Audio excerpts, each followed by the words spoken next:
Compromising, of giving something up in some way? Or should authentic service always feel easy and natural? Always easy and natural. We are not talking about sacrifice in that sense.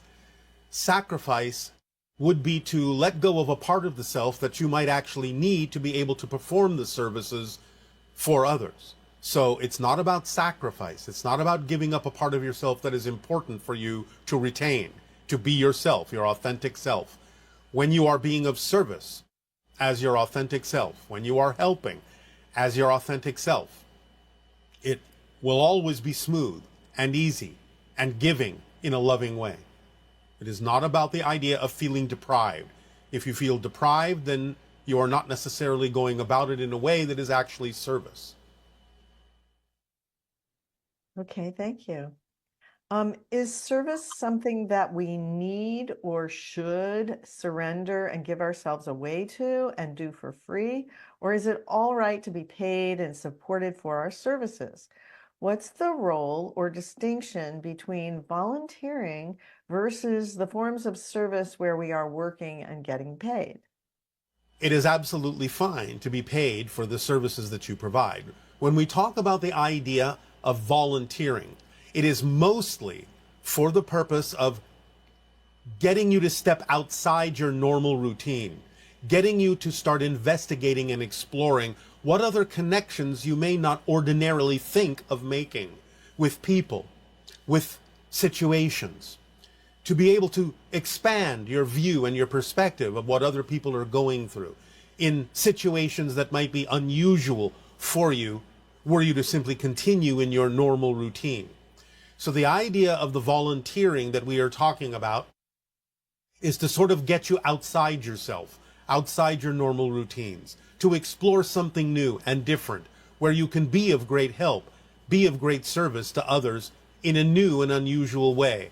Especially for people on your planet who experience things like depression, it is one of the strongest ways that you can get out of your depression is by suddenly going into a voluntary situation where you now have to help other people who may be going through similar things, or even things that are more difficult or more strenuous than what you have been going through, so that you can gain some perspective and understand your relationship to the idea of the situations that those people may be experiencing.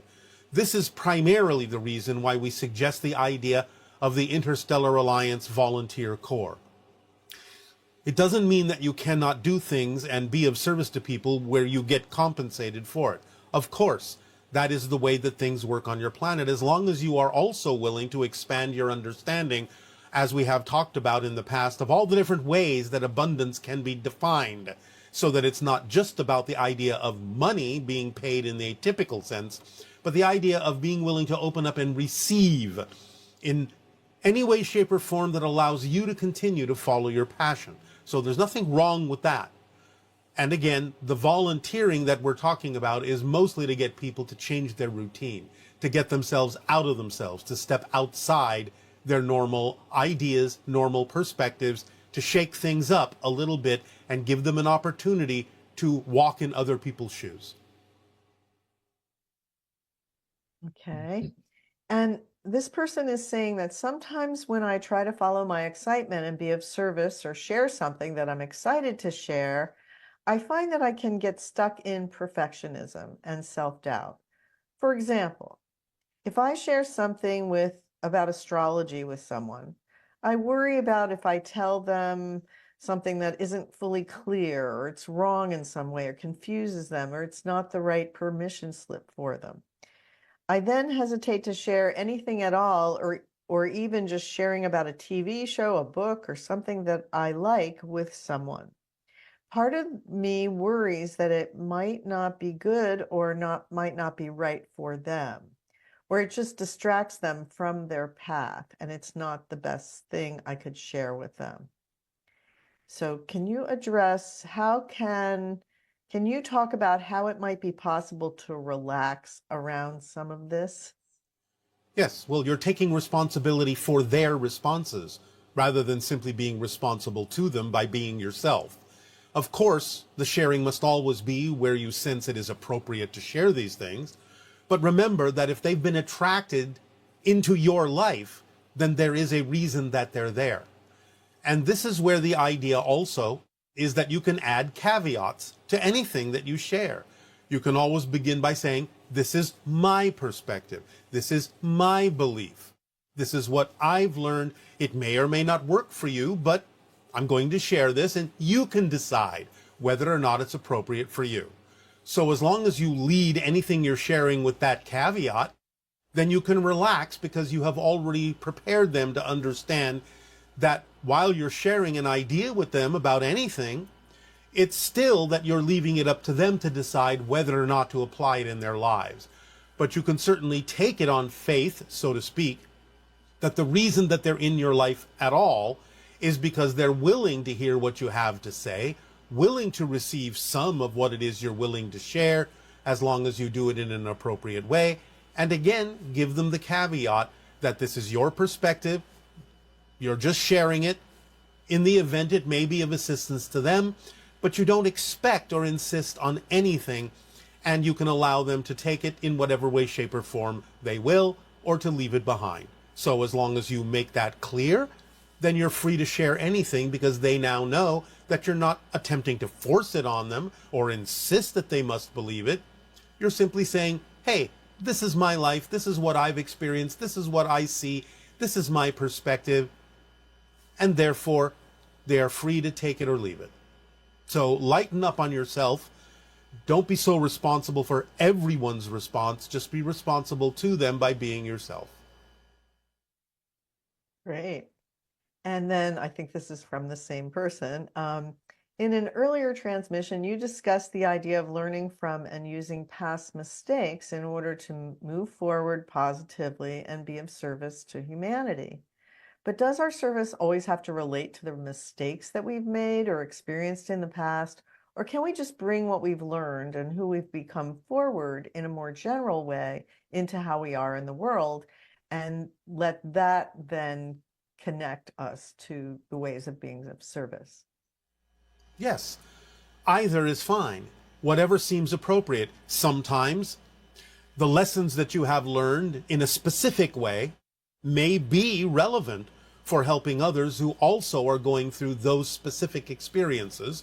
And therefore, at those times, it's appropriate to take the lessons from a specific experience and share it in a specific way, in the same way that you went through it.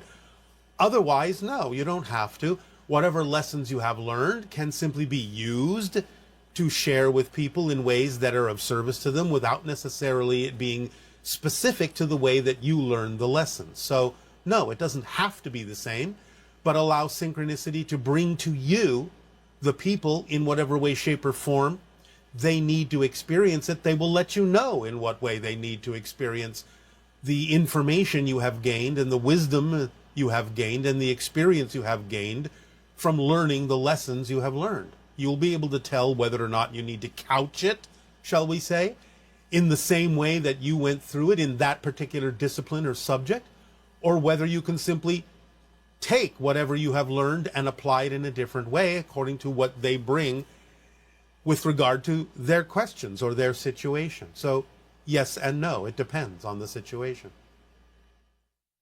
Okay. And does being of service always look like directly connecting to and helping others, teaching about something, or taking actions in the physical world in some way? Or are there also valid forms and ways of being of service energetically on our own, or even just through our own healing process, way of being in the world, etc.? All of it. Don't leave anything out. Do the energy, heal yourself, and take the actions that are of service to others as well. It's not just one or the other. All of them are important. It's a holistic experience. So yes, you're helping by changing your own energy. Yes, you're helping others by healing yourself because you can't really help others unless you're helping yourself be a whole person. But the idea is don't shy away from taking the actions as an alternative. In other words, don't make action an alternative to simply dealing with your own energy. All of them are important. Have heard about, but again, find it challenging to understand or comprehend how such a thing is possible. It's not their path to understand that. It's the path of a first contact specialist or a social engineer to understand that. And therefore, they don't worry about it. They just don't really understand how to comprehend it. And is it our path to remember, to figure out, Yes, remember? yes, yes, yes, yes. That's how you grow. And is it by doing the formula that we can remember? That's certainly the strongest way. That's why we give it to you. It's the simplest way that you don't have to overcomplicate or overthink. And within the formula, of course, there are many opportunities to be attracted to do things in the way that are representative of your individual passions that are unique to you. So within the formula, there are many, many, many unique ways of experiencing it, but the formula still works for all. Wonderful. I'm interested in understanding how your people feel and perceive the excitement of meeting us when open contact happens on Earth. We are very excited about it. Otherwise, we wouldn't be engaging with you because, again, we only follow our passions. So the recognition of joining, as we have with many other civilizations, whether it be in a structured interstellar alliance or even a loose association or friendship, is expansive to us to allow us to experience different ways that different beings have of relating to the idea of existence. It expands our understanding. It expands our knowledge. It expands our experience. You have experiences we do not have, allowing us to experience some of those things, to understand how different beings can create challenges that allow them to discover things in a very different way than the way that we do or other civilizations do, is very exciting to discover because it adds to the overall uniqueness of all the different facets of all that is and allows us to understand more of all the ways that all that is has of experiencing itself, which expands our understanding of the infiniteness of all that is. This is very exciting to us. Will music play a significant part in upcoming open contact? I heard about an event where ET ships respond to our music festival lights. Music is often a way that humans raise their vibrations. Is there any chance that we can witness a mass sighting with some of your representatives during a music festival? It would be great to see your lights in the sky joining the rhythm of our music. Yes, this is quite possible and maybe very probable, not necessarily right away, but in the years to come. Now, can you tell us a little bit more about the music festivals that you might like? No. Okay. What is your current ship height above Sedona? Approximately 1,500 miles. Are you at Bell Rock? Above Bell Rock, yes. 1,500 miles above Bell Rock. I've recently seen ships near my house that I've previously not seen. These ships appear to be descending lower to the ground. Is there a reason for this? What is happening? Again, as you all expand your consciousness, you also sharpen your senses to start peering into other dimensions. These things have been around you all the time. Like I say, there's a lot of traffic around your planet. But the idea is that they have usually been outside the vibrational frequency of your senses.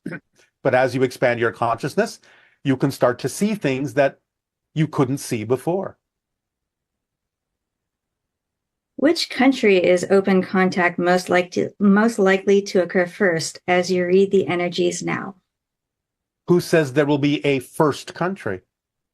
Who says open contact won't happen simultaneously all around your planet? Why would there just be one country? That's not open contact. Right. Can you tell us more about a unique civilization in our galaxy that we've never heard of before? One moment.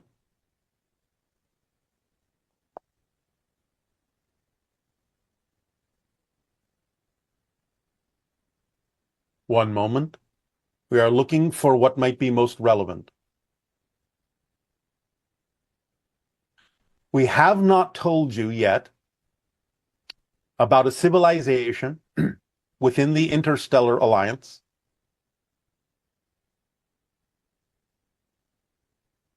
that travels. These beings are in constant motion. They are not bipedal, they are quadrupedal. 4 legs, as you would understand it. They are constantly moving. Very rarely do they rest. Very rarely do they stop. Their world is patterned in such a way as to allow them to travel long distances. They do this as a matter of gathering information. They do this as a matter of learning. They are constantly, almost constantly on the move, even moving while they rest. They have the same kind of capacity that your dolphins have to have half of their brains sleep while the other half remains awake so that they can constantly move, constantly learn. These beings have created a society that exists within nature in such a way that they have, shall we say, guided nature, trained nature to create certain structures that they use as shelters that they can pass through. But most of these shelters are very long and tunnel-like because they keep moving. And the shelters provide for them information, entertainments, stories, experiences as they move through these long natural tunnels, either in the earth or made of their version of trees or plants. The beings are ranging in size from about the size of what you would call an medium-sized dog to the size of a small horse and sizes in between. They do have a head. They do have 2 eyes. They have, similar to the idea, as an extension off the face, a muzzle with nose and mouth, but they are not really dog-like. They are not really horse-like. It is quite different. They sometimes will wear certain kinds of drapings, but not really clothing as you understand it. The temperatures on their planet don't necessarily require them to wrap themselves in something to protect against the weather or the elements. It is generally relatively mild. They do have rain. It is rare that they experience things like snow. Therefore, you would find the environment there relatively pleasant, relatively even temperatured. These beings call themselves something that would translate to you in your language as the phrase moving with the wind. But we cannot replicate their language for you. It is completely non-human and requires the kinds of vocal cords that they have that cannot be replicated in a human body. But the translation of their name for themselves is like moving along with the wind. Does that answer your question? That's fantastic. Thank you. Yes. You've spoken about stars and civilizations within the Milky Way, the Pleiades, Orion, Sirius. Have you traveled to other galaxies outside the Milky Way? Our civilization and many members of it have had experiences in other galaxies, the Magellanic Clouds, as you call them, and even the idea of the Andromeda Galaxy. It is relatively rare that we venture outside what you call the Milky Way galaxy, but again, do remember that we are in our natural state, another parallel reality altogether. There are some slightly different configurations of galaxies in our reality that you don't have in yours, and we have visited some of those as well. But it is rare that we venture beyond the edge of the galaxy that you would call the Milky Way galaxy in our reality.